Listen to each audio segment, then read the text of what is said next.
Good evening, everyone. The hardest thing to do is to stop everyone from chatting, because I know how wonderful that part of fellowship is. But we have to get started. Tucson Jewish Museum and Holocaust Center is honored to have all of you here with us tonight as we wrap up the 2026 Lakin Lecture Series on Antisemitism.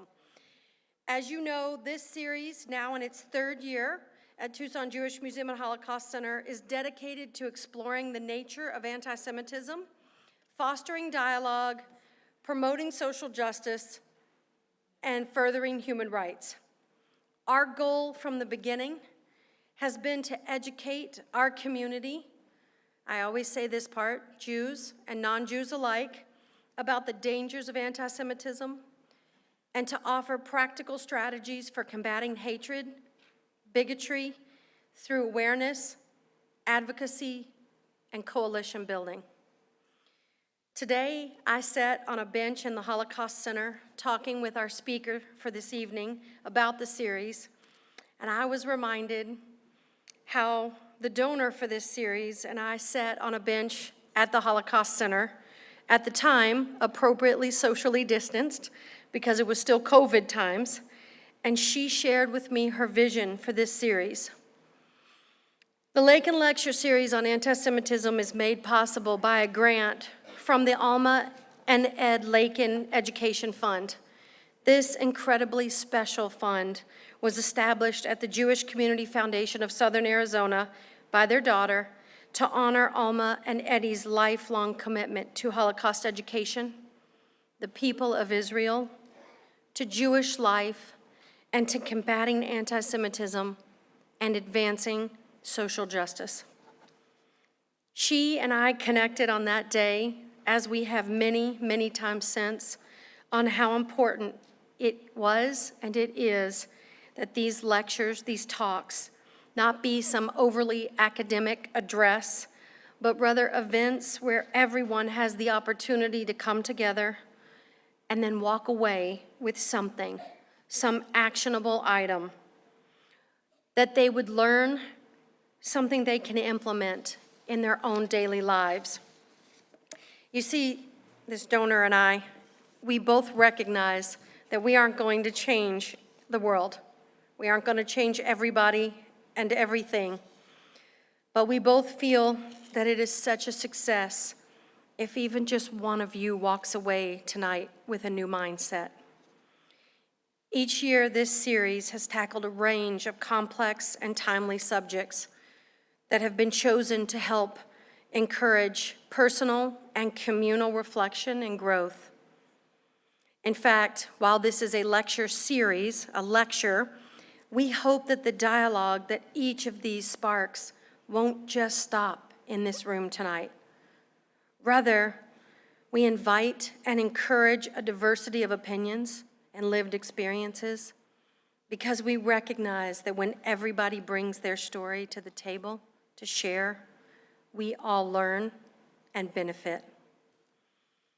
This year's theme has been centered on exploring what it means to be individually and collectively Jewish today in the face of so many challenges. As I have said before, these challenges are local, they're national, and they are international. They are complex, at times they are political, and they are always personal. And from all of them, there are opportunities to fight anti-Semitism, to affirm beliefs, to demand inclusivity, to promote equality, and to build stronger identities and stronger community. Tonight, we close out the 2026 Lakin Lecture Series with a very special guest who understands our theme well. Dr. Rabbi, we've been discussing which comes first, doctor or rabbi. I'm going to switch it up. Dr. Rabbi Ariel Burger has made it his mission to help counter superficiality with nuance, to replace estrangement with encounter, and to empower people to be creative and kind. He does this through teaching, storytelling, art, and music making, writing, coaching, and consulting. We thought about adding dance, but he sprained his ankle, so we won't. Dr. Burger is the author of the multi-award winning book, Witness, Lessons from Elie Wiesel's Classroom.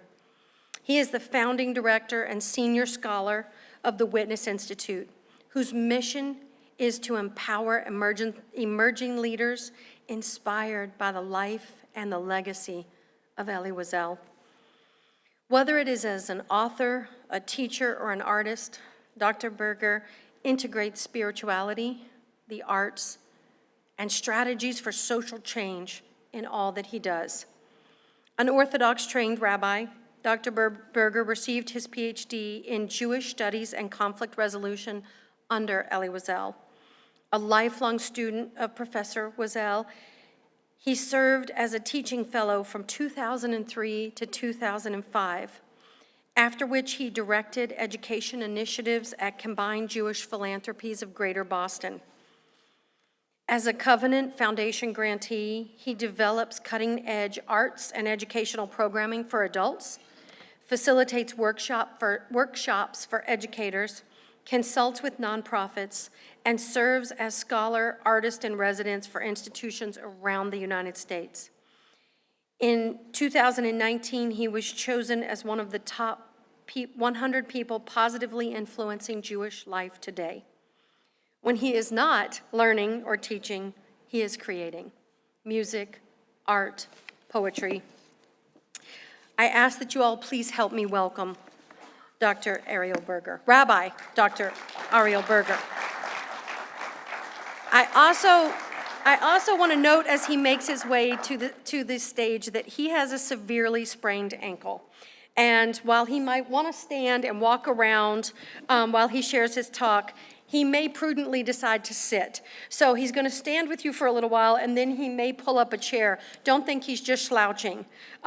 He's giving you his all tonight. After his talk, he will be in conversation with the museum's deputy director, Lynn Davis, and we will invite all of you to pose your questions via note cards. Thank you.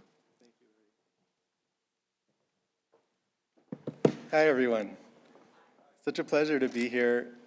I want to thank you, Lori and Lynn, and the entire staff of the museum and AKAMG for creating this opportunity and for all of your incredible hospitality. Lori said that she hopes that one of you will walk away with some new insight tonight. I think I'm that person. I've been learning a lot since being here. Not too long ago, we were in Jerusalem, my family and I, and we were running across the street to the shelter as sirens were sounding, as was happening during the last round of war. And one of our children, grown children, was behind us, and there was a giant boom and flash of light, an interception, very low and very close, very scary. We made it into the shelter, and my wife and I looked at each other, and we realized we were having the same thought. And the thought was a strange one. What a privilege, what a gift it is to be a Jew. We couldn't account for this thought. It didn't really make sense in the context. But it was an overwhelming feeling of gratitude for being part of a story which has been unfolding for millennia and continues against all odds. But at the same time, of course, it's a story fraught with drama, with pain, with trauma, with questions, and with moral challenges for us today. And we're here together at a time that is anything but normal. And I don't have to rehearse and repeat all the ways in which the world is on fire. I often think the world is a baby running into traffic, and the hour is late, and we have a lot of work to do, and there's incredible urgency, whether we're talking about the world post-October 7th and the fact that 1/3 of US Jews, according to a recent AJC report, have experienced anti-Semitism firsthand, or whether it's the threats and breakdown of democracy and populism, or polarization, or violence and war, not to mention hunger and homelessness and everything else we're facing long-term and short-term. And so it's appropriate and perhaps effective to be concerned. And I live with a lot of concern about the world. I wake up, as I'm sure many of you do, I wake up in the morning thinking about all of these things. And if I feel concern, it's because I'm paying attention. But if I feel a sense of hope, in spite of all of those concerns, it's because of my teacher, Elie Wiesel, of blessed memory. Now, as we're together, we are approaching the 10th anniversary of his passing, the 10th yahrzeit. So I'd like to also dedicate this learning together to his memory as we're beginning to think about the legacy of Professor Wiesel in these times of radical change and challenges. I met Professor Wiesel when I was 15 years old and very quickly discovered that he loved questions more than answers. In fact, one of the first things he said to me when I met him, after he said his name, as if I didn't know who he was, this is after a lecture in front of 2,000 people. He said his name, and then he said, "Come visit me and bring a question." And it took me about 6 months to build the courage to do that. I finally went to his home in New York, and I brought a question and another question, another question. I had many questions at the ages of 15, 16. I still do. And I noticed after several meetings, something very strange. He never answered a single question I asked. Instead, he shared his own questions, and he shared his own stories. And he helped me to deepen the questions and to discover that one question can lead to another question. And in this process of asking questions and interrogating ideas, the world, and myself, I could discover some new ways of living and new ways of holding the questions. And this was very typical of Professor Wiesel for his whole life. Some of you may know the story that upon liberation from Buchenwald, he was a teenager, and he was together with a lot of the children, the orphans of Buchenwald. And the international committee and agents of various international organizations gathered the orphans of Buchenwald together and said, the day after liberation, after dealing with immediate medical needs, and in the days and weeks to follow, they asked over and over again, what can we do for you? Can we get you anything? Can we give you anything that would make your life a little bit more bearable as you're recovering from this horrific experience that we cannot understand? And we know there are many testimonies about American soldiers and others weeping when they liberated the camps. And they would ask these questions, what can we give you? What can we get you? What can we do for you? And Professor Wiesel told us that he remembered a young boy asking for a sweater because he hadn't been warm for 2 years.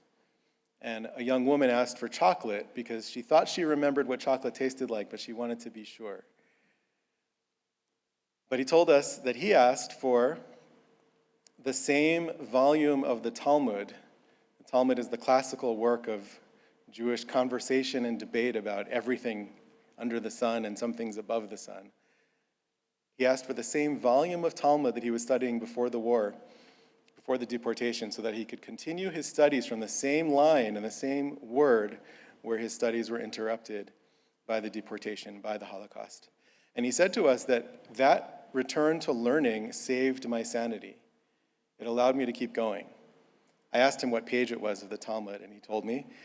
And he had a special place in his heart for that page of Talmud, that conversation. It was about Shabbat. It was a conversation about Shabbat, about the Sabbath. And he believed that learning saved his sanity, and he also believed that learning could save all of us in a world facing madness, moral madness. He believed in education.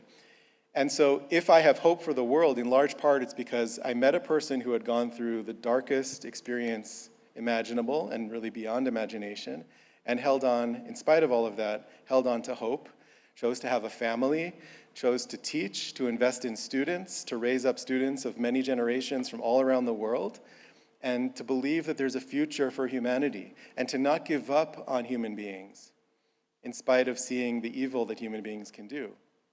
And in large part, that hope came from his relationship with learning, with curiosity, with questions. But this is not as simple as it sounds, because Professor Wiesel also pointed out that education in and of itself is not enough to inoculate us against hatred and destruction and devastation. He pointed out that many of the senior Nazi officers, the SS officers, had PhDs. They were trained. Germany was the country of Goethe and Kant. It was a highly cultured society. And in this highly cultured society that valued the arts and humanities education and philosophy and theology, we saw the most bestial behavior in human history. How is that possible? And so he would ask us, what kind of education is enough to save us? It's not any kind of education, it's a particular kind of education. And he said, the answer to that question is one word, and when he said the word, you heard that he said it with a capital letter, and the word was memory. And by memory, he didn't just mean knowledge of history and the facts of history, although that is critical. And I think we can say now that is an endangered species these days in a world of truthiness and post-truth and AI and echo chambers. We are dealing with a crisis of factuality, a crisis of history, which is why the work of historians and storytellers and memory keepers is so important. But it's not only that. It's not only factuality and knowing information about the past and learning the lessons of the past. It's something more than that. It's the kind of transformation that happens when you hear a powerful story that breaks your heart open and catalyzes a new kind of empathy and a new sense of responsibility. And so as an educator, Professor Wiesel was really committed to a certain kind of education. When he asked his students, what do you think my goal is as an educator, or when he was asked that question by interviewers, he would often say, my goal is to sensitize. My goal is to create a situation in which students who come through my classroom, he taught at Boston University for 40 years, he taught elsewhere as well, students who come through my classroom will not be physically able to walk past a hungry person on the street without stopping. People who come through my class will not be able to turn away from suffering in the world, from their moral and social responsibilities. People who come through my classroom, he said, will be witnesses. And he pointed out that the opposite of a witness is a spectator, someone who sees events in the world from a distance. It doesn't touch me. It doesn't impact me. It has nothing to do with me. I can look away. I can be a bystander. I don't have to get involved. I can see people suffering or the threat of suffering, and I have no accountability. A witness, by contrast, sees suffering, sees the possibility, the prospect of suffering, and immediately has to respond. And so as the years passed and I stayed in connection with Professor Wiesel, I eventually went to study with him in his classroom. And I saw his classroom, and his classroom was a remarkable space that raised a lot of questions for me because his classroom was filled with students from around the world, people of many different backgrounds, people who had been through war zones, grandchildren of survivors. By the time I was there, it was grandchildren of survivors. Earlier, it was second generation. And occasionally, grandchildren of Nazi officers were in his class. People were coming with a lot of baggage and a lot of struggles and a lot of questions about the world and their responsibility in the world. And he found a way somehow to really transform them. And I was his teaching assistant. I was sitting on the side of the room watching these interactions between teacher and students. And then the students would come to me during office hours and tell me what happened from their perspective. And then I would go to Professor Wiesel and say, what were you thinking when you said that to that student? And suddenly I started to see patterns. This was a master class in moral education. And I started to wonder, what are the principles, what are the elements that we can learn and adapt? We can't imitate, and we shouldn't imitate or try to imitate master teachers, and they don't want us to, right? Mediocre teachers want us to be like them. Great teachers want us to be like ourselves. But we can adapt those lessons. And so I want to share just a few lessons or directions for us to think about, and then we're going to open it up to a conversation and some of your questions. So as I'm speaking, if you have a question, does everyone have note cards? How is that working? Is that after? We'll pass them out. So just jot down or remember a question that you might want to ask. Here are a few things that he taught us. The first is the power of one person and the responsibility that we have even when it's unrealistic, even when it seems futile, to protest and to act. And he told us a story. It's a legend from Jewish Midrash, from the Jewish legendary tradition, about a man who was protesting in the wicked city of Sodom and Gomorrah, which was known for its cruelty, particularly to guests and visitors. There was a man who every day would protest in the town square with a sign, "Repent, we've got to be kind to people. What are we doing? Our society is poisoned at the roots." He did this for 10 years, 20 years, 30 years. His whole life, every day, he would go to protest. He was the only one. He wasn't able to build a movement. He wasn't a good organizer, but he kept protesting. And finally, a small child came up to him and said, "Why are you here? I see you here every day for years, and I heard that you're here well before I was born, and nothing has changed. You haven't changed anything in this society. Why are you here?" The story says small child. I think by his questions we can sort of say that he was a teenager, right? "Why are you here? Why don't you give up? What are you doing?" And he said, the protester said, "I'm not here to change them. If I protest day after day, year after year, it's so that they don't change me." So we have a responsibility as one person at a time to do what we can to make things better. Professor Wiesel told us that we live in a world where there are, unfortunately, people of evil intent, and when the enemy speaks and promises to cause harm to any community, we have to believe the enemy. He once said, and this is a very difficult sentence to say out loud, he once said, "Hitler was the only one who fulfilled his promises to the Jewish people." This has a theological meaning, of course. That's another topic of his wrestling with God and theology and God's silence during the Holocaust. But he was recognizing also that the enemy speaks, we would do well to listen and take it seriously. And that words, we know, become action. On the other hand, he said, we cannot let the enemy define us. He would say, we are the children of Abraham, Isaac, and Jacob, Sarah, Rebecca, Rachel, and Leah. We are the people who brought Shabbat into the world and the idea that every human being is created in the image of God. That's who we are. We're not defined by our suffering. He said, tragedy confers no privileges, and suffering confers no privileges. It's what we do with our suffering that matters. So we don't let the enemy define us. We don't fall into hatred in our fight against hatred. He told us that we have to be passionate in fighting for just causes. We have to have a certain kind of conviction and moral ferocity. We have to be willing to fight. And at the same time, we have to have a radical humility and openness and curiosity and willingness to question ourselves.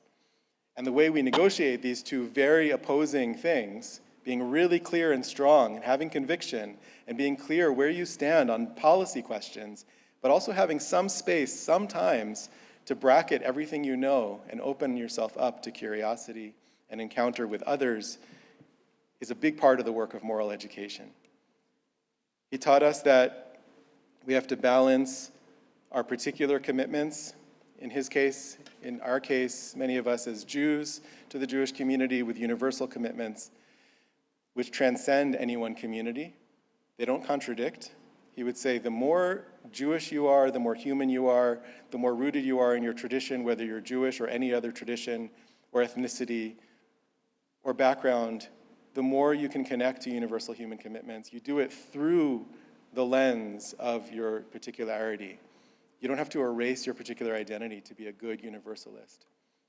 And you don't have to let go of universal commitments and become a parochial, narrow-minded thinker or triumphalist or supremacist in order to protect your own community. And that's a dance. That's a dance that we are often needing to do these days. He talked about the power and the dangers of language and the ways in which language can be abused or distorted, and that we have to be very precise in our language. There's a lot to say about this. I'll just share that there were certain words that took on new meaning after the Holocaust. And when you said those words, or he heard those words, he would tremble and you would tremble too if you were in his presence. Words like selection, words like collaborate, words like fire or chimney took on new meaning. And words have power, and we have to be thoughtful and careful about our words. And words we know are used to distort and to manipulate. So we have to demand accountability around language as well. And he believed very deeply in two forms of unity: Jewish unity, and he would smile wryly when we talked about this because he knew there's so much infighting, and it's an occupational hazard of being in the Jewish community. There's a lot of infighting. It goes back to the Bible. It goes back to the bad Jewish jokes about building 3 synagogues so that you won't go to 2 of them on a desert island. It's just sort of built into our DNA in some way, but he would smile about it, but also recognize that it causes us so much harm. We need to work on Jewish unity, and we need to work on solidarity across communities and alliances across communities, because every community is suffering in some way. We are not playing the suffering Olympics. It's a losing game. And my suffering needs to make me more empathic and open to yours. And that's the beginning of solidarity and the beginning of alliance. And through all of that, we can find new ways of being together. And the last thing I'll share before I pause, and we open it to some conversation, he believed very deeply that there's a kind of heartbreak at the center of the world. The heartbreak at the center of the world is knowing that this world, this creation, this universe is a place in which a Holocaust can happen. It's a place where children can go hungry even though there's enough food to feed everyone on the planet 2.5 times over.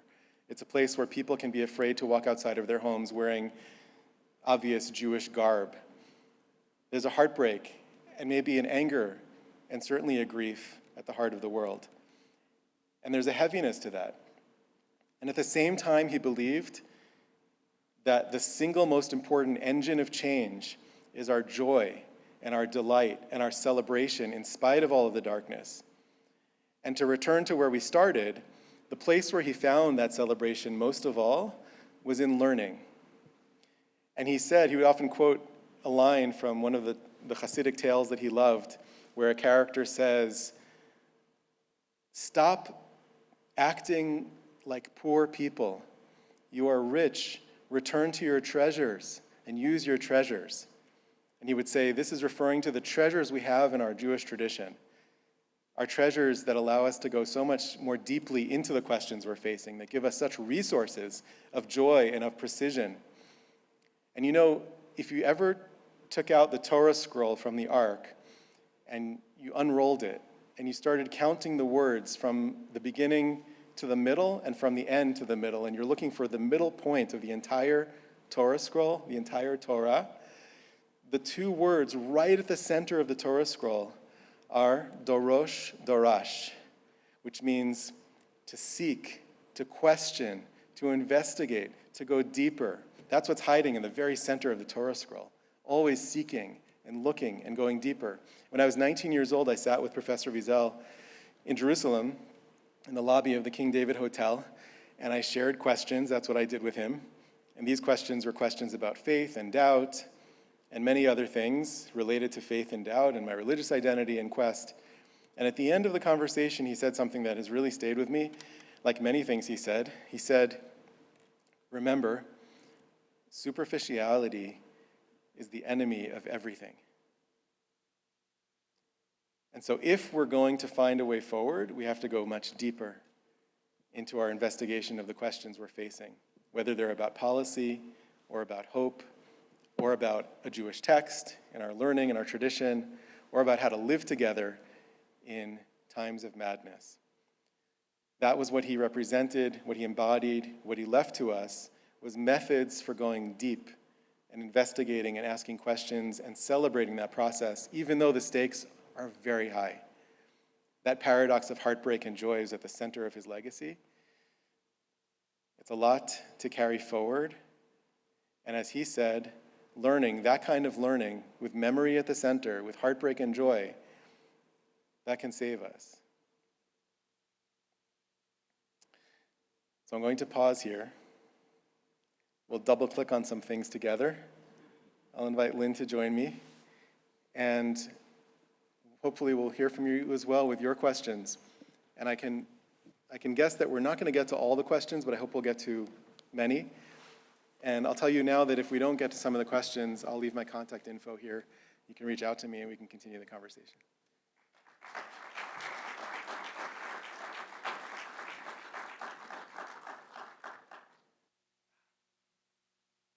I don't know what I could possibly add to that.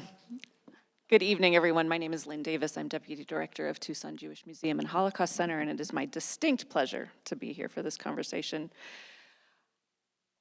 At the museum, we see upwards of 2,000 middle school, high school students a year who come in for tours of both the museum and the Holocaust space. And we often end those tours with some very well-known words from Professor Wiesel, which are, when you listen to a witness, you become a witness. And that sounds very matter-of-fact, right? You listen to a witness, you become a witness. Or whoever listens to a witness becomes a witness. And we say that to police academy grads as well when they come in for What You Do Matters. But it's not as simple as it sounds, is it? There is a profound responsibility with witnessing, with allyship, with advocacy, and it goes from the passive to the active. And how do we get there? Beautiful question, thank you. A lot of the work that I do now, which is driven by and inspired by Professor Wiesel's teachings, is built on that exact question. We start with, in the work of the Witness Institute, which I lead, we start with the question and the assumption, the presumption that this work is really hard. The work of moral education is hard, and we are failing. We start with an assumption, a presumption of failure, because if we were succeeding, the world would look different already. And if we look around the world and we see the world as it is, we have to be honest. We are not succeeding in the task of moral education or memory education yet. We're doing a lot of good work and a lot of deeply committed work, but the world still looks the way it looks. So as one of my teachers, Rabbi Yitzhak Greenberg, often says, bringing the world to its redemption is hard work, it's long work, but it's a good, steady job. And so we start with the assumption that we are not yet there. And when Professor Wiesel said listening to a witness makes you a witness, or whoever meets a witness becomes a witness, he was starting with the assumption that there's a certain kind of vulnerability in the encounter. There's a certain kind of cracking open in the encounter. And once someone asked him, how do you do it? How do you actually do it? He said, you tell stories. And you tell 1,000 stories until you find the one story that's going to open this person's heart. Everyone has a story that's going to open their heart. And I'll share a moment where he demonstrated this. It wasn't exactly a story, but it was a cracking open moment.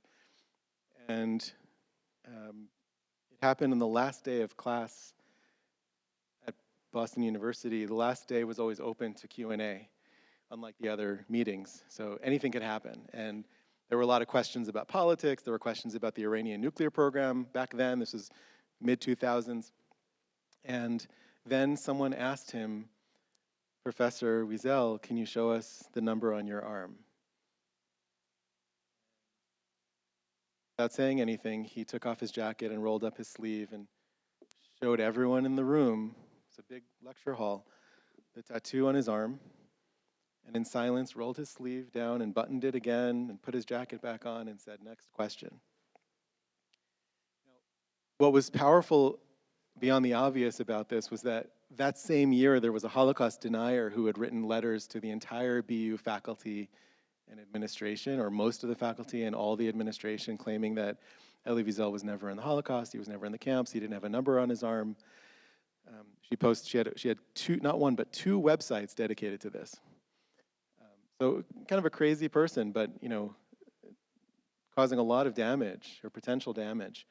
And because of the vulnerability of that moment, because of the openness and the willingness, and he didn't like to show the number on his arm. It wasn't something he would have suggested in a million years, but his openness to that, I think, allowed students to break open in a certain way and allow something to come in that is still with them. I talk to these students, this is 20 years later, and they tell me they're still living with that moment. So that is, I think, the kind of vulnerability we need to crack hearts open. It's not just about saying, it's not about professing these things, it's not about platitudes and cliches and saying it's good to be a kind person. We've all received that already from childhood, hopefully. how do we crack ourselves open first and then help others? And storytelling is one primary way to do it. Storytelling is something we talk about a lot at the museum. When I give people a tour, I often say, you know, ours is not necessarily a collections-based space, but it's definitely a narrative-based space. We're there to tell the story of Jews in southern Arizona since the late 1800s, where the Holocaust Center is built on the stories of the 270 survivors who settled in southern Arizona post-war, and it's those stories that we hope to animate for all the people that come visit. And so I love, I love this through line. I think in the witness piece and in the story, I mean, the story that you just told, proximity is a key piece of that. You have not only the students in the room who have the courage to show up, especially, with such an esteemed professor, but you have this person who, has both the courage and the vulnerability in that moment. And it seems like with the witness piece, it's often, why is it so hard to believe witnesses? Why do witnesses have a hard time being believed if we're not right there? I want to say first that you're onto something very important, which I've only kind of slowly discovered over the last several years. Our work, at our institute, we have a fellowship, and it's a global fellowship for emerging leaders. We have people from around the world. And so one of the things that we've seen happen over and over again is that issues that are abstract become very personal, right? So when there's a fellow from Myanmar who's been persecuted because he's gay and he's lost people in government-sponsored violence who are fellow activists in the LGBTQ community in Myanmar, the other fellows who didn't have any contact with that part of the world before and maybe read about it, but it's sort of like one of the things on the checklist of, problems happening in the world that you read very superficially. Suddenly there's a human element, there's a web of relationships, it goes much deeper, and you can hear the human story. And I think that proximity that you're describing can take abstractions and make them real. And when we're talking about moral education and depth and trying to get past superficiality, that is really critical. Why is it so hard to believe witnesses? Well, Professor Wiesel dealt with that his whole life. Right? There were Holocaust deniers who, by the way, he refused to ever debate. He refused to share a stage ever with Holocaust deniers. He didn't want to dignify their position with his presence. Even though he was so committed to dialogue, there were limits to dialogue. When someone is not coming with good faith, you don't get on a stage with them. They were deeply committed to not believing. And this challenge today is even greater because we have so much misinformation and propaganda and manipulation, and so many documented cases of false stories that are meant to play on our empathy. So it's not just that we have a problem with empathy, it's that our empathy, our compassion can be hijacked or used in the service of nefarious ends, right? So Professor Wiesel's, one of his most famous quotes is, "Think higher, feel deeper." And for years, I'm embarrassed to say this, but for years I heard it as kind of like a little bit of a cliche, like think higher,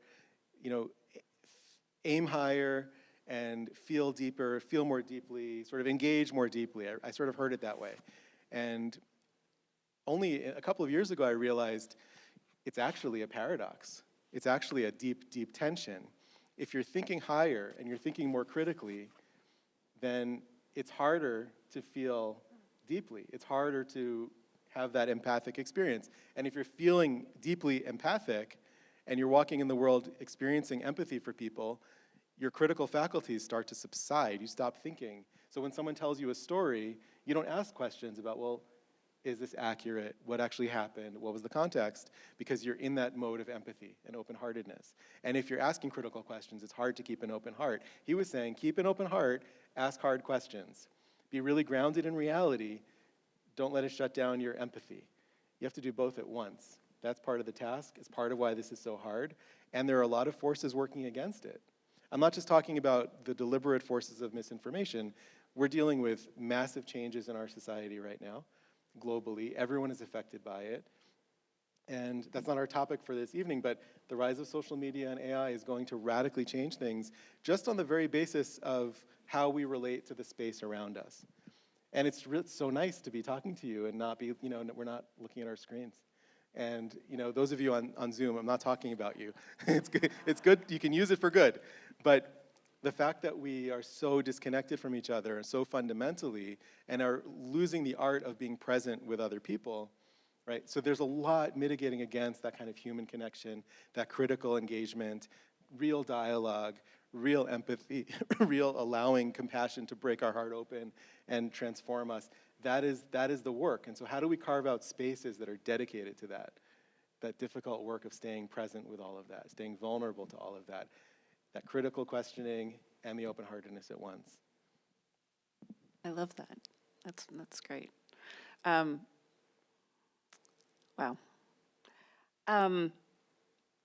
There's a question. Well, there's a question here. I know we're gonna save that. There's a question from the audience. What moral issue today do you think future generations will judge us most harshly for?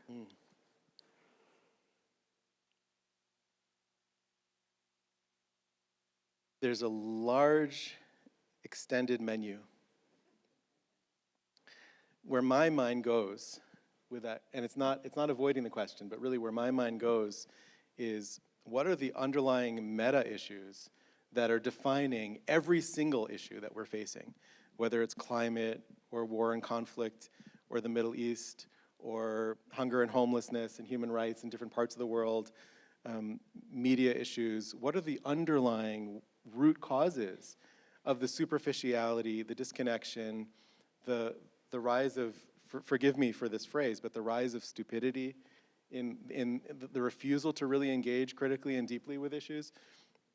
I hope that future generations will look back and say, there was a kind of collective madness that took the world over for a period of time where people stopped thinking and people stopped being in dialogue with each other.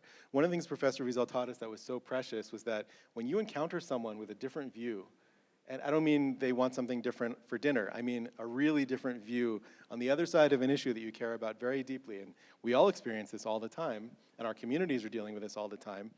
When you encounter that, you can be freaked out and threatened by it, or you can recognize the incredible opportunity in what he called the otherness of the other. Precisely the otherness of the other, the difference of the other, the different perspective, the different background. And in our work, the hardest part of our work is that we have conservatives and progressives and everything in between, and people who don't identify with that whole continuum, that whole construct. And people disagree very strongly about a lot of issues, about policy, about how to solve problems in the world. Their fundamental moral intuitions are different, even though their values are actually very similar if you go underneath. They care about a good world of kindness and compassion. They have very different opinions about how to get there. And what they practice and what we try to learn together is how to see that as a tremendous opportunity, because I can learn, when I encounter that otherness, that difference, suddenly my unexamined assumptions become visible. It's not just the way the world is, this is my particular way of looking at the world. I just realized I'm wearing glasses. This whole time I thought I was looking at the world, but I'm actually looking at the world through lenses. And the lenses are dirty, or maybe it's the wrong prescription, or maybe they're scratched. I need to fix my lenses or clean them up to be able to see the world better. And I only become aware of that by contrast, which is why in Jewish tradition, one of the ways we study is always in chavruta, it's in pairs. Because the pair is supposed to be someone who has a different style. Ideally, when you're in a place of study and you're like pairing people up, you try to pair people up who study differently, who look at things differently, because that's where the opportunity is. So I think it's likely that future generations will say, why didn't you talk to each other across difference and learn from each other and recognize that you're ultimately on the same team and you're in the same boat? And if one person is digging a hole in the boat, it's going to affect everyone. And you've got the same fundamental challenges about your future to solve. Why don't you get it together and have those conversations? I realize this is my third plug for the museum, but last year we had I think a really generative series called Courageous Conversations, where we invited folks to come have dinner, because it wouldn't be a Jewish event if we didn't feed them, and then be in conversation with people that they didn't know, and practice vulnerability, practice empathic listening. And it was really great, and we're going to do one, we're planning one this fall around immigration specifically. And those opportunities, I think creating those opportunities are so valuable because people are siloed, right? And I will say, I understand, it's not hard to understand how for a community or for a person experiencing existential threat, that the impulse is to silo, right? The impulse is security, circle the wagons, everything out there is unsafe, but then we lose the opportunity for solidarity, for movement building, for compassion, for any number of other things. I just want to add one footnote to that, the word but. So we recognize that dialogue is valuable. It's really hard to do because we feel threatened. So our tendency, if we're trying to get better at this, is to skip over and say, do it anyway. Like, it's hard to do because you feel threatened existentially and you feel like you're in danger, your life is in danger. Do it anyway because it's morally right or valuable. That doesn't work so well. And so I'm really interested in that move. How do you transcend, how do you address the need? And I'm thinking of one of our fellows is a young Palestinian who's been involved in peace and coexistence work. I think I shared some of this with you yesterday. He's been involved in peace and coexistence work for a long time. And when he was interviewing for the fellowship, we had a conversation where he said, all of that work, this is post-October 7th, he said this, all of that work is like fake. I said, what do you mean? I've been involved in that work for a long time also. I said, what do you mean?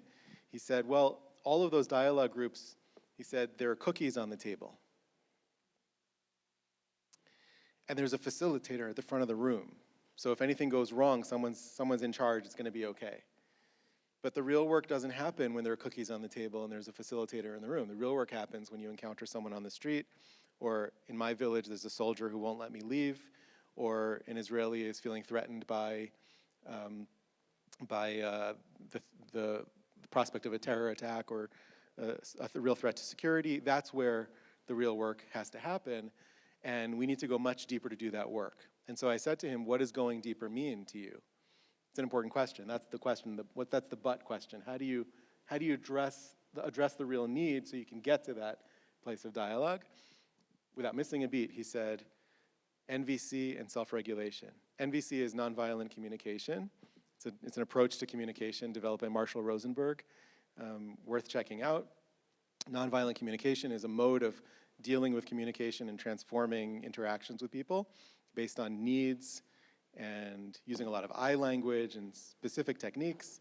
Self-regulation is recognizing that we are not just heads having these conversations, we are not just intellectually engaging, but our bodies are involved, our nervous systems. If I feel under threat, my nervous system is screaming, saber-toothed tiger, saber-toothed tiger. The saber-toothed tiger might appear to be another person or another community.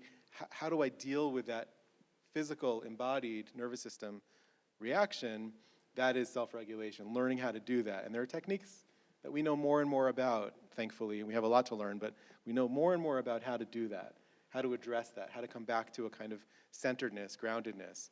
And so when Professor Wiesel encountered people with very different views, he had tremendous inner resources, and really they were spiritual resources. They were rooted in Jewish tradition and practice to be able to stay centered and do the work that he needed to do. I asked him once, how do you do that? First I asked him, how did Jews in the old country, they were dealing with so much oppression and suffering, how do they stay besimcha, how do they stay joyful? He said, they drank l'chaim. So I said, what if they didn't have l'chaim? What if they didn't have schnapps? He said, they often would have a song, a melody in their heads. And he said, I always have a song in my head. I have a melody in my head all the time. Every single moment of my life, I have a melody in my head. And I asked him, what's in your head right now? He told me it was a Simchat Torah melody. And from then on, whenever I saw him on TV or online at the White House or at the UN, I wondered what nigun, what melody, what wordless melody is in his mind as he's speaking to the president or speaking truth to power. It's a superpower to have those kinds of resources, but it's not the kind of thing we would think of necessarily as an essential resource for moral leadership or moral courage. You wouldn't necessarily think it's a melody, but for him that was critical. A melody or a dance or a good story or a connection to someone who helps you feel safe or a small circle of people who support each other.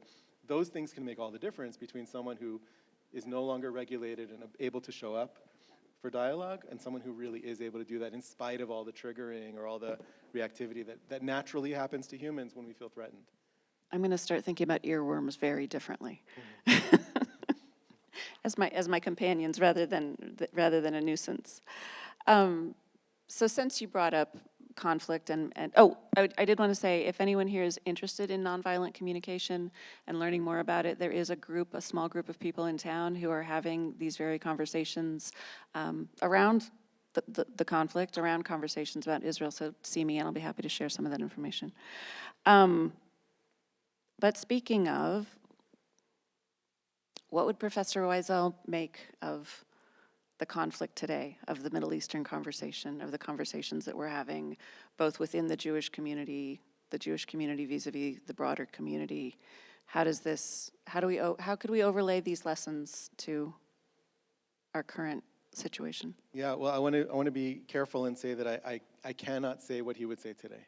I don't know. He was full of surprises, and I don't speak on his behalf, but I can share things that he said when he was with us that I think are relevant to today, that I think remain relevant.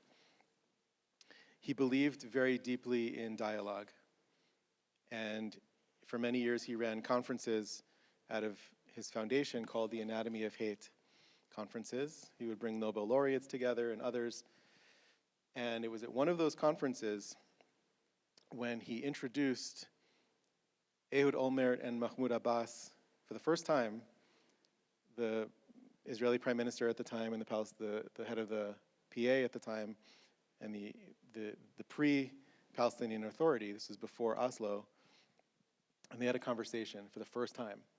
And he brokered that conversation. It was offline. There were no journalists. What happens in Vegas stays in Vegas.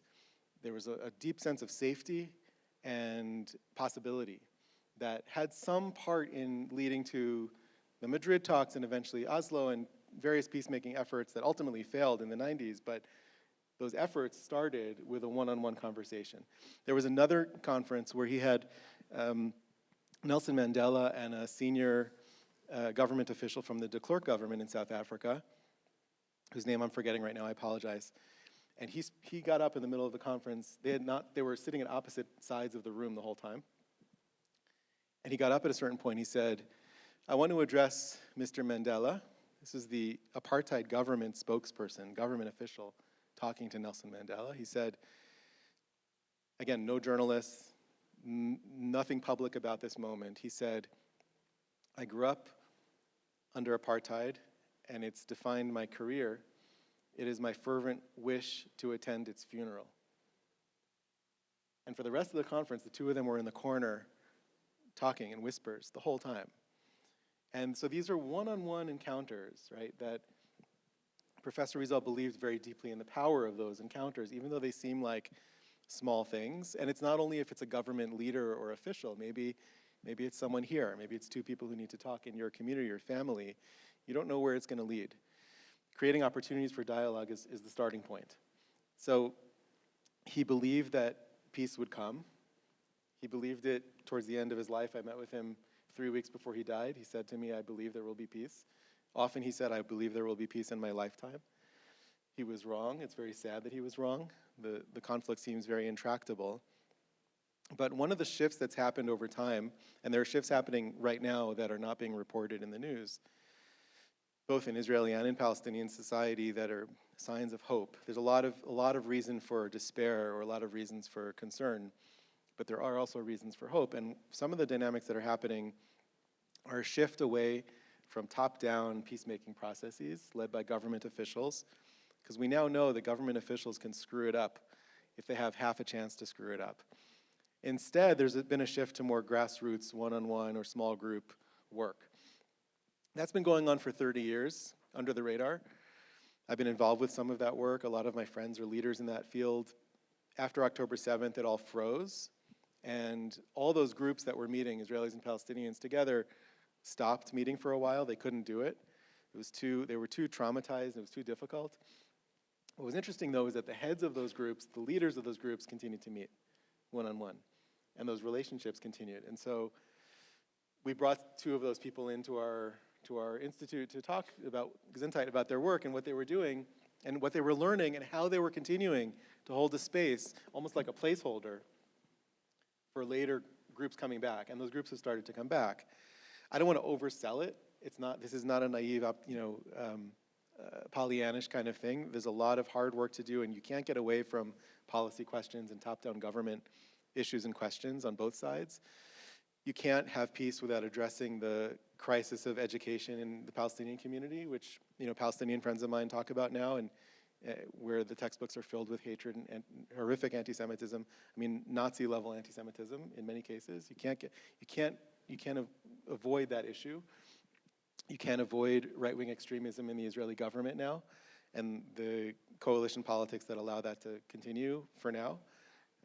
Elections are coming in the fall, so we'll see. Things might change radically, but you can't avoid those policy concrete issues, but you also cannot, I think Professor Wiesel believed that you cannot have peace without person-to-person relationships. And that means getting together to share culture, getting together to share your religious traditions and stories and texts and songs. And there are gatherings of people that have been doing that before October 7th for years, and some of them are starting to slowly come back. So he had in general, I think he had a very tragic view of the world in a certain way.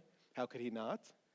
But in spite of that, one of his favorite phrases ever, and if you ever heard him speak or give a lecture, you can watch his lectures online at the 92nd Street Y website, you'll hear him use this phrase again and again, his favorite 2 words, and yet, and yet. So, tragic view of the world. The world is and can be a very dark place. The suffering is real, the injustice is real, the silence of God is real. We have to wrestle with those things. We can't avoid those questions. The faith is shattered and rebuilt, and it's a wounded faith, he said. So it's a very sober and sobering view of the universe, and yet hope. And yet hope. Why? Because hope is a moral choice. Because if we don't have hope, we're participating in despair. We're shutting down any chance of our participation in a different kind of future. So he would quote Albert Camus, who said, "Where there is no hope, we must create it." He had hope for the conflict. There's more to say about his specific analysis of the conflict. We can go into if you want. But that was his kind of bigger view of where things are going with that conflict in other parts of the world. Sweet, thank you. We have a question I know that we wanted to talk about joy and where joy comes from and how we find joy. And so the question is about the relationship between heartbreak and joy. So I'm thinking there's a Musar, somebody in the, I know where this question came from. But heartbreak and joy, but also, where do we find it? And I think that, let's start there. Relationship between heartbreak and joy. Yeah. Okay, I like that we said it in unison, almost like a song. This is a deep set of teachings in several places in Jewish tradition, but particularly in the teachings of Rabbi Nachman of Breslov, who said that there's nothing as whole as a broken heart, and that a broken heart is different than depression. That depression is really toxic. He doesn't mean clinical depression in modern terms. He means the investment that we sometimes have in our own misery. That kind of, those days where you just sort of like, we just heard the song Trouble by Cat Stevens in the car. The end of that song is, won't you leave me in my misery? That's the last line. Just leave me in my, or one of the last lines. Leave me in my misery. I prefer to be miserable. That's very toxic. We have moments like that, but we shouldn't stay there. That's what he calls depression, or atzvut in Hebrew.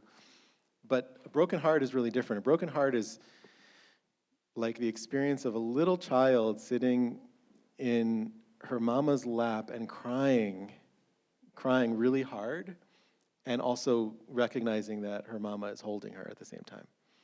And so Rabbi Nachman says that heartbreak is, the sign that it's heartbreak and not depression is that it's followed by joy. In other words, heartbreak is a kind of taking off of the armor that keeps us numb. And we have armor, we have numbness just to get through the day. There's so much assaulting us, right, all the time, assaulting our senses. So many stories that are so difficult and troubling, and our own struggles and our own suffering, and people we love who are struggling, and losses we've had, and then we look at the world. How can we not put up armor? It's a very natural thing to do. But the heartbreak comes from allowing ourselves to let go of the armor and feel it, and build containers and build support to feel it. So that's the heartbreak. I'll add that one of our teachers in the Witness Institute, who's a dear friend and mentor of mine, is Parker Palmer, who's an author and educator. He wrote many books that are all worth reading: The Courage to Teach, A Hidden Wholeness, Healing the Heart of Democracy. And he talks about two kinds of heartbreak. The heart can break in two different ways. One is when people feel so hurt by the world, the heart can explode like a grenade, like a fragmentation grenade, and can just throw off really weaponry everywhere and cause tremendous harm in a blast radius around their explosion. The other way a heart can break is into a kind of softness, greater compassion. So, I mean, I remember when our daughter was born, our first child, I felt my heart break. It was almost a physical feeling. It was a physical, emotional, spiritual feeling, hard to put into words, but it was that concrete. And what I felt was that my heart was bigger now. There's another room, and there's a whole other room of love now in my heart. It was painful to have that kind of extension added to my heart. It was sudden. It wasn't like a slow, organic thing. It was from one moment to the next moment, my heart was broken into a larger kind of capacity for love. When the heart breaks in that way, it's because people have practiced what he calls suppleness, the softening, the suppleness of the heart, and allowing yourself not to become explosive, but to become more compassionate and soft. That's part of the heartbreak conversation. And then the last thing I'll say right now is that in some of these teachings, joy and heartbreak are not opposites, and they don't contradict. They come together. And so when you're in a place of taking off armor and feeling more, feeling deeper, think higher, feel deeper, people often notice that they feel simultaneously a great sadness or grief about the world. There's a lot to grieve, and also a sense of joy. And that metaphor of crying in your mama's lap, feeling so connected while you're also experiencing sadness, is a very good metaphor, because we tend to think in our culture that they're opposites. You either feel joy or heartbreak, can't have both. But certainly in Hasidic teachings that Professor Wiesel loved, it's absolutely not true. They're actually mutually reinforcing. And the more you let yourself feel the grief, the more you can feel the joy, and vice versa. That vulnerability thing again. Yeah. You mentioned Parker Palmer, whose name has come up a few times in recent weeks, so clearly I need to pay attention to that. Who else would you recommend? Thinkers, writers? Where could people look in this moment? Look inward. That's the first thing. Really, I mean, we have a lot of inner resources that we don't access. So think about, what was the best idea you ever had, or what was the thing that got you really excited when you were 11 years old? What's a hidden talent that you hold, or a story that you carry? I think a lot about what would it look like if every single person in the Jewish community and beyond adopted one story of a Holocaust survivor, or maybe someone who didn't survive, and took full responsibility for that story and told it at every family gathering, every wedding, bar mitzvah, bat mitzvah, bris, every Thanksgiving dinner, and made sure that story is not going to go away, that story is not going to disappear. Those are the kinds of resources I think about first. And then in terms of who to look at and who to think about and read, I'm really interested in nuanced, provocative, surprising thinkers. So Parker is one of them. Bayo Kamalafe is one of them. Fascinating thinker. Among other things, he says, the hour is late, we have to slow down. Anyone who writes on emergence is really, I think, important to look at. In terms of the Israeli-Palestinian conflict, I really appreciate the work of Ahmed Fouad al-Khatib, who's looking for a super pragmatic approach to from the Palestinian community perspective to addressing the conflict. And so everything he says angers people on both sides. That's a good sign. He's a nuanced thinker. He's not just a party line thinker. And then there are people whose work is not public, but who are doing amazing, amazing work on building social movements. And several of those people are, I consider, teachers. And so if you ever come across Prita Bansal, who's a former Obama White House advisor, helped draft the Constitution of Afghanistan and Iraq, worked for the Bank of England in Silicon Valley, was in all the halls of power you can imagine, and left all of it to go meditate. And realized that making change through all of these institutional forms is not gonna work. I'm waiting for her to write her book, but you might come across her story. It's very, very inspiring and challenging to think about how change actually happens. Maybe change doesn't happen through institutional policy work only. Maybe it happens in subtle, surprising, relationship-based ways. Maybe it starts very modestly and can grow to places we never would have imagined or expected. That is one of the things that Professor Wiesel insisted on. At the beginning of every semester, he would say, "My hope for you all in this class is that 20 years from now, you'll meet in an airport, and you'll say, 'Didn't we study Kafka together in a classroom in Boston?'" He really believed in the power of friendship, and the power of friendship to move mountains and to really change the direction of the world. So we have to think about that. What's the relationship between those modest steps and big systemic change? That's a big, important question we think about all the time. But let's not discount those modest, organic relationships and the way they can really impact things. There are many other books. If you haven't read Ursula Le Guin's writings, her novels are beautiful and deeply humanistic and inspired by Taoism and Jungian thought. I mean, I can just spend hours talking about the books that I love. I won't do that. But I would say look for people who speak to that inner wisdom that you have, where when you're reading them or encountering them, something inside of you perks up and you recognize something, not only in them, but also in yourself.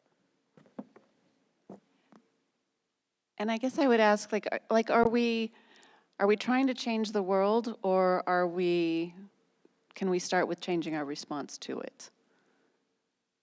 And I think there's a lot of work there that we can, because it can feel so overwhelming, right? There's a third model that I think about in the work that we do. You know, this is only one approach. It's one theory of change.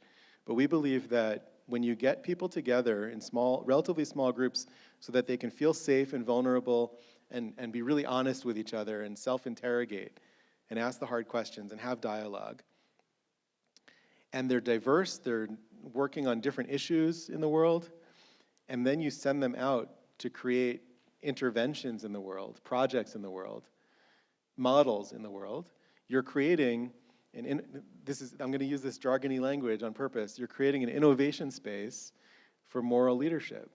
You're not creating innovation for its own sake or people who are creating the next app or AI to make a lot of money. You're creating new models of creative interventions. And so one person might say, we're going to create small business loans for women in the Middle East affected by ISIS, whose husbands are gone and who have no prospects for the future, and we're going to give them access to education. Another person might say, people working in healthcare are burning out, and we're going to provide mindfulness training for them so that they can really take care of themselves as they're helping other people. This is a big issue during COVID. First responders were burning out. There was so much put upon them.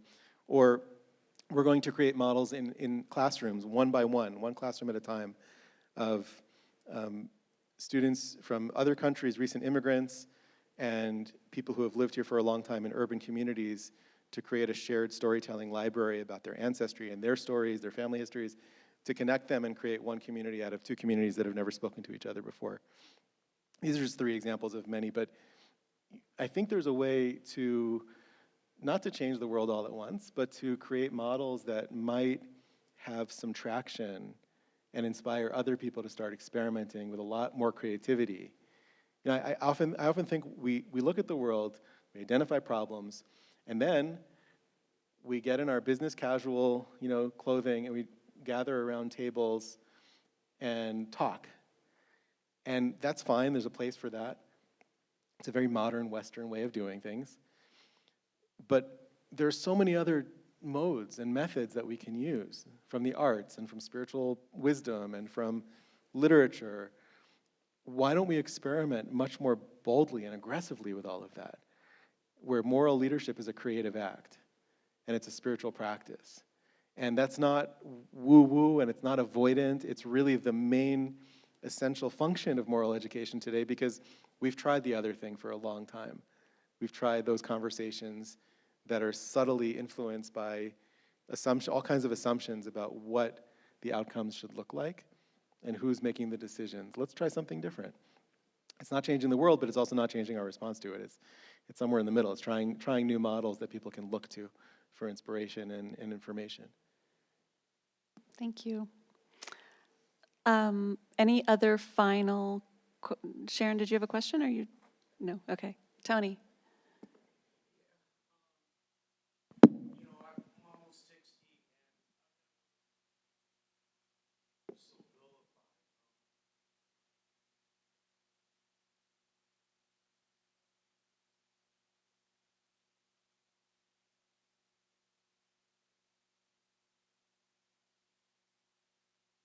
I appreciate the question. Did everyone hear the question? What would Professor Wiesel say about living in a world where being Jewish is so vilified and controversial, and being Zionist is so controversial?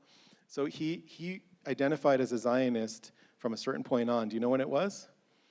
It was August 1975, when the United Nations passed the infamous Zionism is racism. And before that, he didn't identify explicitly as a Zionist, but it was in reaction to people trying to vilify the Jewish liberation movement and the idea that Jews have a right to a homeland and safety like everyone else, that he felt the need to identify as a Zionist. And so I think he, again, celebrated Judaism, believed very deeply that we're not defined by our enemies and our reaction to hatred that's directed against us. We have to fight hatred. He said you have to fight it quickly. You don't wait. Words have meaning, they have power, and things are moving in a bad direction where these are becoming acceptable dynamics, and people guilty of physical violence against Jews are not prosecuted in a serious way in too many cases, and people who, and medical professionals who say, if I had a Jew in my hospital bed, I would kill them, are still licensed. I mean, there are things happening that are of grave concern. And he would say, I think that, as he did in his lifetime, we have to address these things really aggressively. At the same time, we don't define ourselves only by that fight, because we have so much more to do than to react to haters, to react to anti-Semites. We have so much more to offer the world, and we can't forget about our mission. So holding that tension is hard. It's like, any one of these things is a major job in and of itself. But he was very clear in his life that we have a right to be Jewish and to be Jewish publicly. We have a right to assert Jewish destiny and Jewish liberation. We have a right to a homeland. We have a right to live in peace and security. He believed that very deeply and said so often and publicly. And he also never gave up on the celebration of being Jewish. And so one of the there's a big debate in parts of the Jewish community now about whether you fight anti-Semitism or anti-Zionism, or whether you invest in Jewish education, right? That's sort of an argument that's happening a lot in certain places. And I think he believed that you do both. He believed that you have to fight those fights. You have to fight those battles. You also have to fight on behalf of other people who are threatened in other parts of the world, in our own communities. I mean, he managed that so gracefully and so powerfully, constantly fighting on behalf of other people around the world who were oppressed or facing oppression or genocide. In Cambodia, in Yugoslavia, in the Amazon, I mean, all over the world. And he went there in person to see it, to bear witness, and to raise a clarion call about those places in the world. You know that at the opening of the Holocaust Museum in Washington, there's a famous moment, and you can see it on YouTube. It was the opening of the museum, I think it was 1994, is that right, I think? And he had prepared notes, he prepared a speech, President Clinton was sitting there, and Hillary Clinton were sitting behind him, and the sky opened up and it started pouring. And his notes became smudged. So he couldn't read his speech. So he started speaking extemporaneously from the heart. And he said, you can see this online, he said, Mr. President, I cannot sleep for what I've seen in Yugoslavia. Children are dying. We must do something. And that changed the course of American policy on Yugoslavia. President Clinton said later that, he said something like, Elie Wiesel really kicked me in the butt, and I had no choice but to rethink our American policy about non-intervention in genocides. And that's an example of the kind of moral clarity he had and fighting on behalf of other people. Someone once asked him, I have 2 rallies I can go to. They're at the same time. One is a rally against nuclear proliferation, and the other is a rally on behalf of Soviet Jewry. Which one should I go to? This is a Jewish student. He said, go to the rally on behalf of Soviet Jewry, because if you don't go, who will? So there are moments when we have to do triage. We have to choose between the particular and the universal. We can't avoid those moments. But in general, we can't give up on either one. We can't give up on fighting on behalf of the Jewish community. The Jewish community needs our help and support right now. We need to get clear and loud, and we need to do it together with a tremendous amount of unity and stop the infighting, because it's a distraction and it's only serving our enemies. We also have to fight on behalf of anyone who's suffering or vulnerable right now.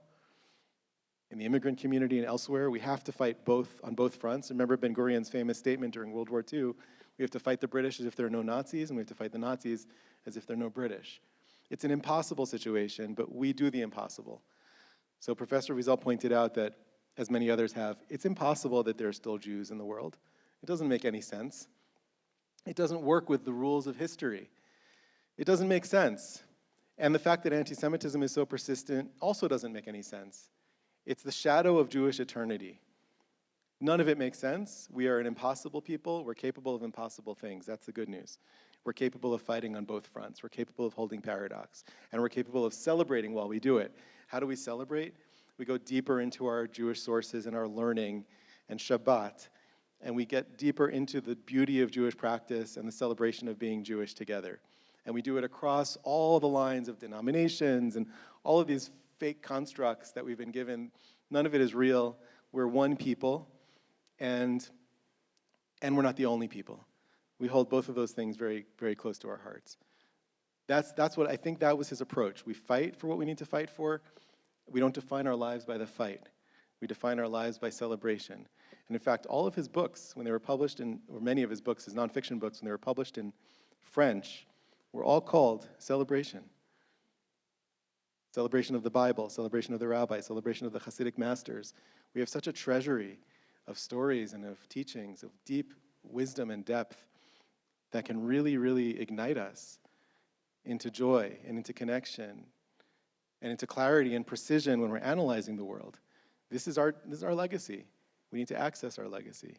And that's a really critical response. So it's not either or. We fight, we celebrate. Awesome. Thank you so much. Do we have time for one more story? Yes, absolutely. One more story. Okay, so I just want to share a story that is an example of the ways in which stories can, I think, break us open. This is a story that I carry with me because it broke me open when I heard it. I want to share it with you, and I want us to think about what are the stories that each of you is carrying that you can tell to help other people connect to moral possibility and moral courage. This is a story I heard from my son. My son was traveling on a program to Poland with a group of about 100 teenagers. They went to the sites of Jewish communities. They went to many of the camps. And my son has a friend who was on the program with him who, one day of this program in Poland, he wasn't around. He sort of disappeared. And my son asked, where's Mason?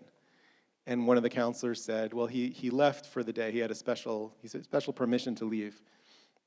But no one would tell where he had gone. He was gone. This friend of my son, Mason, was gone for the day. He came back late that night, and my friend asked him, where were you? And this is what he said. He said, my great-grandparents were married about 3 weeks before the deportation.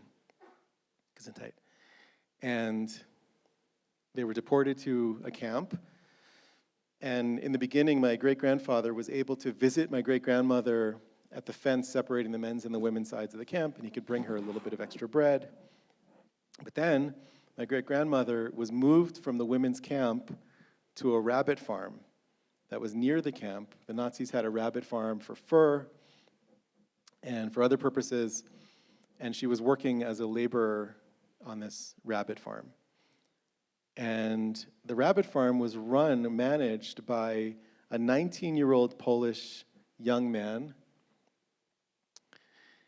who realized pretty quickly that the rabbits were getting more food and better care than the Jewish laborers. And so he started to sneak food to the Jews who were working in the rabbit farm, and he was caught by the Nazis, and he was beaten quite badly. But he kept doing the same thing over and over again. And this went on for some time. And then Mason is telling my son, he says, my great-grandmother cut her arm on a fence, a barbed wire fence, and the cut became infected. And the infection started to spread, and it was getting very serious. It was not a serious infection if you had antibiotics.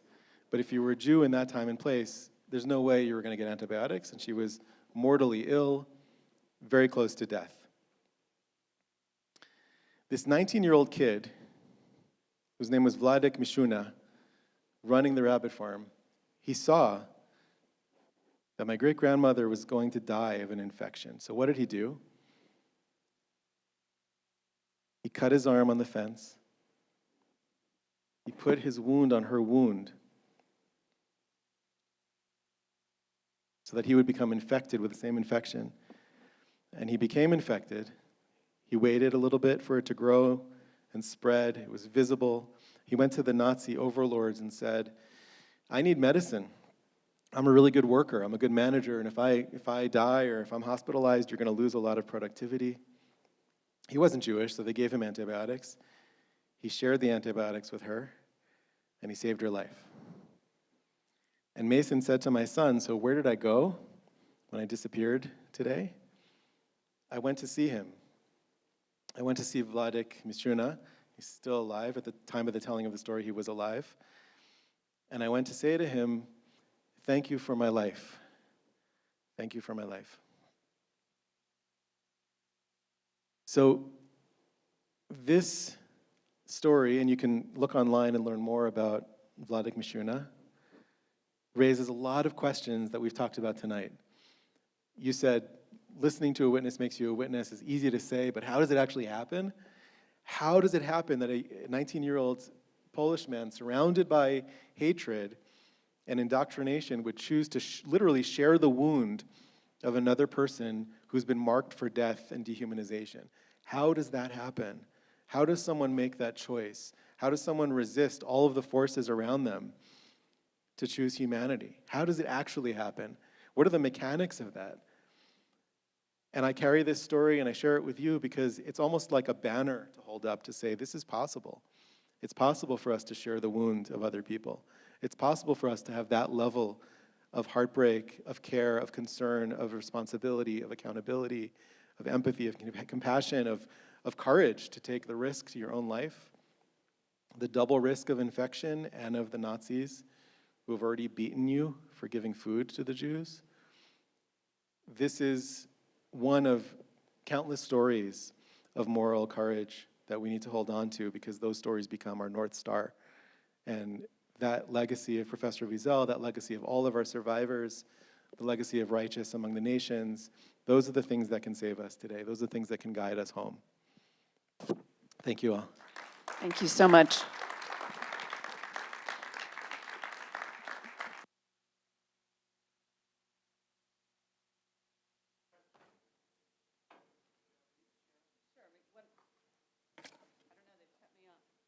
Oh, Last question. yes. Sure.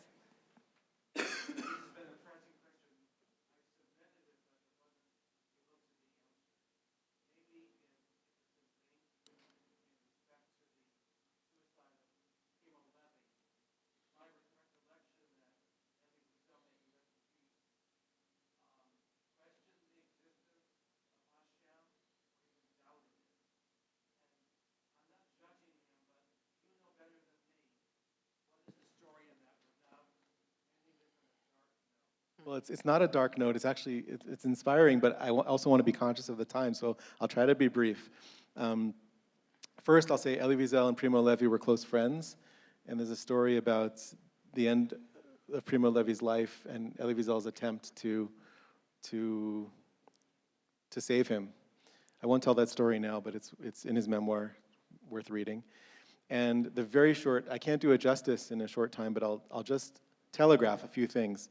If you read Night, which I'm sure many of you have read, and many of us have read, many school children read, you see the shattering of Elie Wiesel's faith, his simple, naive, innocent faith as a child.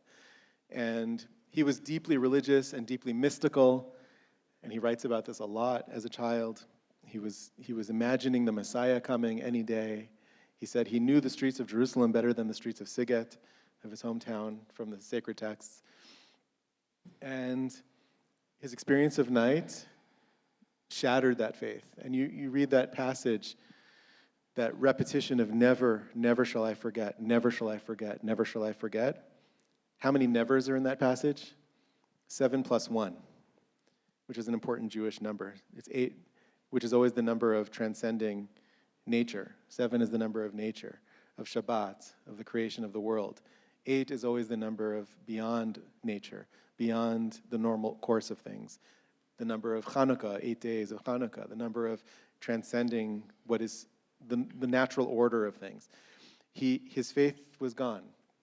But he said many years later, I never stopped believing in God. People misunderstood. I never stopped believing in God. I was in a wrestling match with God for the rest of my life. And he calls it wounded faith. It's a faith that actually demands questions. It's a faith that can handle questions. It's a faith that says, God, if you exist, why? And he said once in class, I'll never forget this, he said, he was probably 82, 83 at the time, he said, you know, it says in the Talmud that when we leave the world, when we die, in 120 years when we die, as we say, they're going to ask us certain questions. They're going to ask, did you make time to study? Were you honest in your business dealings? They ask you questions. He said, before they ask me any questions, I'm going to have one question for God. And the student said, what? What's the question? He said, why? So his wrestling with God never ended, but it was a function of his faith, his relationship with God, that he never gave up on the relationship and never stopped asking the questions. The third chapter of my book is about this. It's called Faith and Doubt. If you're interested in more, that's a good place to look. Thanks. Thank you. Thank you so much. Wow. You know, it's one of those things where you hear always on the NPR, fundraising, that people sit in their car because they can't leave their car until they hear the ending of this really wonderful dialogue. You know, podcasts are the same thing. You can take them inside, but there's something about just staying where you are. And I feel like after tonight, I just want to sit here. Like, I want to stay here and just process. I mean, thank you. Thank you. I have the honor of working with our Holocaust survivors, and I was talking to Ariel, and he says, you know, we have the honor and the responsibility. And that really hit me hard. Today I spent time with one of our Holocaust survivors, helping him with the technology to set up a Google Meet with a school in Chicago. And so the students, and he's been meeting with these students for some 20-odd years, same teacher. And one of the students all asked questions or shared responses to a book he wrote, and the book is called Sevek, The Boy Who Refused to Die. Many of you know this is Sidney Finkel I'm speaking about, who was also liberated from Buchenwald and was one of the Windermere boys. And so one of the students got up and said that after reading his book, she says, I felt like the guardian of Sevek, the boy who refused to die. This is a high school student who was so moved by this story that she felt it her responsibility then to look over him as she was reading the book, and will take that empathy into her world. And I think this is the power of the stories that we share and the stories that we take with it. It's, I think you used the word, your goal is to sensitize. And that's what the work that you're doing is, that's what the work that we're doing at the museum is, really to sensitize, to create empathy, and to, in a very modest, to use your words, modest and organic way, which is so important. So this has been so important, and I hope that, as I will do, you will take it with you out into the world and keep that close to your heart. Because it's the last of the Lakin Lecture Series for this program year, I want to recognize the generosity again of the Alma and Ed Lakin Education Fund, along with the other generous donors and you all, our partners, who assure the mission of the Tucson Jewish Museum and Holocaust Center to educate, to explore, preserve, and collaborate remain strong, and programs like tonight remain open and accessible to all. I also just want to throw a thank you out to the incredible staff of the museum, Lynn Davis, Emily Hager, Jessica Mattis, Yosef Faraj, Neil Ryan, and the one who directs and leads the Tucson Jewish Museum and Holocaust Center with such an amount of intelligence, foresight, dedication, and passion, Lori Shepard.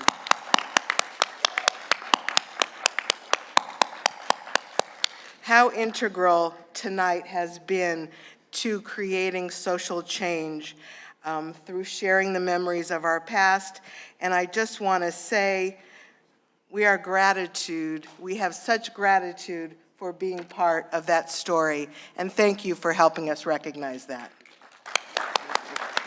Thank you all.